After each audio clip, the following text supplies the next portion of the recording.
কি করলাম, মেটালের উপরে নিয়ে গেলাম, তাই না? এক্সট্রা করবো, জেটটা তো শুধু ফেসে করলে গ্রুপ নাই। এখন আমরা এক্সট্রা নামাবো। এদিকে আপনার কাজ করবে, এখানে আপনার দেখতে হবে। সেখানে ইজিগুলো সেগুলো সর্বোচ্চ ডায়েট যে জায়গায় থাকে ওই জায়গায় নিতে হয় না, সমস্যা নেই। যে আপনি ছোট ডায়াও করেন, যা বড় ডায়া করেন, সমস্যা নেই। -999 ইজিগুলো সেট থাকবে না, আপনি যখন পিছিয়ে দেখি না এটা স্যার ওটা সেই ছিল না, এ জায়গায় হচ্ছিল আপনার মূলত যখন আপনি জিরোটা করবেন তখন আপনার জেনুইন একটা মেটাল, আপনার জেনুইন একটা বারে করাটা ভালো। সেক্ষেত্রে আপনার ইয়েটা ভালো হয়, জিরোটা ভালো হবে। ইরেগুলার শব্দ আমি পরে কাটিং করব। ও আচ্ছা আচ্ছা, কাটিং এর কাটিং, হ্যাঁ, এটা তো একটা সিলিন্ড্রিক্যাল বস্তুই রাখবো সমান মাপের না, হ্যাঁ, হ্যাঁ। পরে ওটা ডিজাইন। এখন আমরা কি করি, কাগজটা এখানে নিয়ে এসে এক্সট্রা যেহেতু আমার কাছে চলে আসে, কি করব, গতিটা কমাই দেবো। আমরা এইদিকে নিচের দিকে নামবো, আস্তে আস্তে নামাইতেছি। ওই জায়গায় খেয়াল করেন, এখানে আমার হাত চলতেছে, এদিকে আপনার দুই হাত চলতেছে। হ্যাঁ, এগুলো খেয়াল রাখতে হবে। মোটামুটি যখন আপনার টান টান মানে এই জায়গায় যখন একটু কাছাকাছি হবে, ছিঁড়ে দিলে হয়ে যাবে। মোটা কাগজ তো,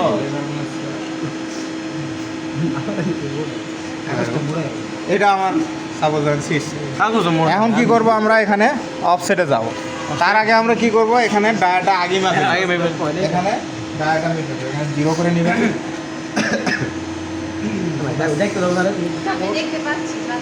এখানে স্যার সুন্দরভাবে ডায়াটা মেপে নেবেন। আমাদের এই জায়গায় ডায়া আসছে হচ্ছিল 39.75।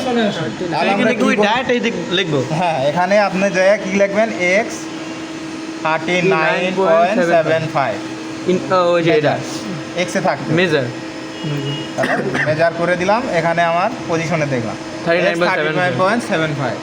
ঠিক আছে, বুঝতে পারছি। হ্যাঁ, এটাই আপনার এই জায়গায় ও নামবে না না না না ও শুরু হবে দিক থেকে। মানে এই জায়গায় আপনার ডায়াটা হয়েছে 39.75, এই সেন্টারে হলে আপনার জিরো হয়ে গেছে। বা আপনি এভাবেও করতে পারেন। কেন দেখেন। করছি এটা? দেখেন, এছাড়াও আপনি এখানে এক্স জিরো দিলেন, প্রথমে কী করলাম, মেজার করলাম, আমার এক্স জিরো হইলো। এখন কিন্তু আমার এক্স জিরো নাই, এখন আমার ওই ভ্যালুটা দিতে হবে। তাহলে আমার কী করতে হবে, অফসেটে দিতে হবে এক্স 39.75, মানে দুইবারে দিয়ে একবারে দেওয়াটাই ভালো। এখন আমরা পজিশনে গিয়ে দেবো 39.75। ডায়ার ক্ষেত্রে আপনার ডায়াটা দিতে হবে, লেন্থের ক্ষেত্রে খালি জিরো করে দিলেই হবে। বুঝতে পারছেন? জি স্যার। করতে পারবেন? জি স্যার, হ্যাঁ? ট্রাই করুন স্যার। আমরা এটা কি টুলের অফসেট নাকি না স্যার, কালকে স্যার। না, এটা হচ্ছিল আপনার টুলের অফসেটটা, কোনো জবের অফসেট না। টুলের অফসেট স্যার প্রতিটা জবের জন্য কি আলাদা করতে হবে? যদি এখন আর এটা এই টুলের ক্ষেত্রে আপনি জব যেটাই লাগান, আপনার আর এই টুলটা জিরো করতে হবে না। টুল আমার জিরো হয়ে গেছে, খালি জেডটা জিরো করতে হবে, এক্সট্রা জিরো করতে হবে। জিরোটা কেন করি স্যার? জিরোটা করি আমি এই জায়গার থেকে কাটিং করব কতখানি সেটা দেখানোর জন্য। আমরা অরিজিন করি না, এই অরিজিন করাটাই হলো এইটা। মানে ওটা চিনে এটা চুলটা কত ঢুকায় লেন্থ এটা বুঝতে পারেন নাই? না আমি বলি, আপনার টুলটা যদি এখানে থাকে, আপনি কাটিং করবেন এখানে, এটা আসবে কেমনে, বুঝবে কেমনে? যেটা স্যার ওইটা তো আমরা করি যে ওয়ার্ক অফসেট, মানে প্রতিটা জবের জন্য আমরা অফসেট করি যে ওইটা না। প্রতিটা জবের জন্য না। এখন আমার যে এক্স অফসেট কখনোই করা লাগবে না। এখন যদি আমার মেটালটা আরেকটু বের করে নিয়ে আসি, তাহলে আমার জেড অফসেটটা করতে হবে। এক্স অফসেট একবার করলেই হয়, এক্স অফসেট বারবার করা লাগে না। বুঝেন নাই এখনো? বুঝি নাই স্যার। আমরা টুলটা অফসেট করি মূলত ওই যে যাতে এর থেকে বেশি না কাটে। কি এর থেকে বেশি না? এই না, বুঝি নাই থিওরি জিনিসটা আরেকটু মোটা নিলাম, হ্যাঁ, আরেকটু লম্বা নিলাম, হ্যাঁ। তাহলে তো আমার পুনরায় আবার দোনোটাই না না, এক্স অফসেট আর করা লাগবে না। কেন? এক্স অফসেট আপনি প্রোগ্রামে অনুযায়ী চেঞ্জ হবে, প্রোগ্রাম অনুযায়ী। প্রোগ্রাম অনুযায়ী চেঞ্জ হবে।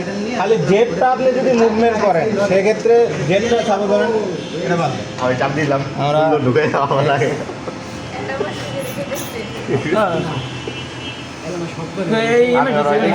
স্যার এলাম স্যার, ইমার্জেন্সি মেসেজ আবার কি রে ভাই, রিসেট এখন কী করবো আমরা, দেখেন আমি বলি, আগে অফসেটটা কি আমার অফসেট জিনিসটা কি স্যার এটাই বুঝতেছি না। অফসেট জিনিসটা হচ্ছিল আপনি কি প্রোফাইল কাটবেন সেই প্রোফাইলে আমার টুলটাকে চিনায় দিতে হবে যে আমার এ জায়গায় 0 এ জায়গায় 0। এক্সের ক্ষেত্রে আপনার একবার অফসেট করলেই হয়। পুরো হিসেবে দেখবেন। যাতে টুলটা দূরে থাকে, টুলটা যাতে দূরে থাকে, ভিতরে যাতে না ঢুকে। সাবধান আপনি এই ডিজাইন কাটবেন জি। না। আপনি আরও বড় ডিজাইন কাটবেন। আপনার 0 করার জন্য যে কোনো বার আপনি ইউজ করতে পারেন। আমার এটা ইউজ করছি আমি, বুঝছেন, এটা আমার 3.7 সামথিং আসছে। এক্ষেত্রে আমি এখন যদি বড় ডায়া ইউজ করি, আমার সেন্টার তো এইটাই, এটাই আমার সেন্টারটা হবে। আর আমি যে প্রোগ্রাম করব ওখানে আমার ডায়া কম বেশি হবে, প্রোগ্রামের ক্ষেত্রে আমার ডায়া কম বেশি। এখন যদি আমি আবার এই জবটা লাগাই, এই জবটা সাবধান লাগালাম, এমনকি আমার এই এক্স অফসেটটা পরিবর্তন হয়েছে, এক্স অফসেটটা পরিবর্তন হয়নি, এক সবসময় একটা জেড খালি জেড পরিবর্তন না। এখান থেকে আমার কতখানি কাটবে এটাই হচ্ছে হলো আমার অফসেট। অপশনটা বোঝা যায়। সেই কারণে আমরা ডাটা দিয়ে দিই, পুরো ডাটা দিয়ে দিই।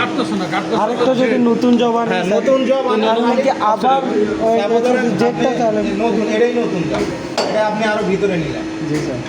এখন খালি এই দুটোর ক্ষেত্রে খালি জেডটা 0 করে দিলেই হবে। এতটুকু মনে রাখেন যখন আমরা কাজ করবো তখন। স্যার এক্স তো অলওয়েজ একই মান থাকবে স্যার। এক্সট্রা একই মান থাকবে না স্যার? এক্সট্রা কি মান থাকবে? এক্স সব সময় একই থাকবে। যেটা চেঞ্জ হবে এখন মোটা যদি চিকেন। আমরা যদি এটার অফসেটটাই এখানে করতে চাই, এখানে আপনি 0 করে আপনার এই যে ডায়াটা আছে এই ডায়াটা দিয়ে আপনার তো সেন্টারে আসবে। এটা ডায়া যদি কম হয়, এখানে যদি আপনি ইয়ে করেন, এখানে ডায়া কম না, এই ডায়াটা দিলেই তো আপনার সেন্টারে চলে আসবে। আরও যদি কম ডায়ার হয় সেক্ষেত্রে আপনার খালি ওই উপরে 0 করে ওই ডায়াটা দিলে আপনার চলে আসবে। কিন্তু ডায়ার ক্ষেত্রে প্রোগ্রামে ডায়ার ডায়া প্রোগ্রাম অনুযায়ী আপনার ভেরি হবে। আর ওই যে অফসেট করার ক্ষেত্রে আপনার এক্স এই জায়গায় 0 করে ডায়াটা দিতে হবে। একবারই করলেই হবে, এক্স অফসেটটা একবার একবার করলে হবে, কিন্তু জেড জেড অফসেট অফসেটটা কাজের পরিবর্তনে জব চেঞ্জ করেন বা জব আরেকটু লম্বা লাগালে খালি ওই আবার টুলের জেডটা করতে হবে। টুল অফসেট আলাদা, ওয়ার্ক অফসেট আলাদা। ওই হ্যাঁ, এটা কাজের- খালি দেখার ক্ষেত্রে আপনাদের বুঝাইতেছি। মেইন অফসেটটা আপনার করতে হবে, মেইন অফসেটটা করতে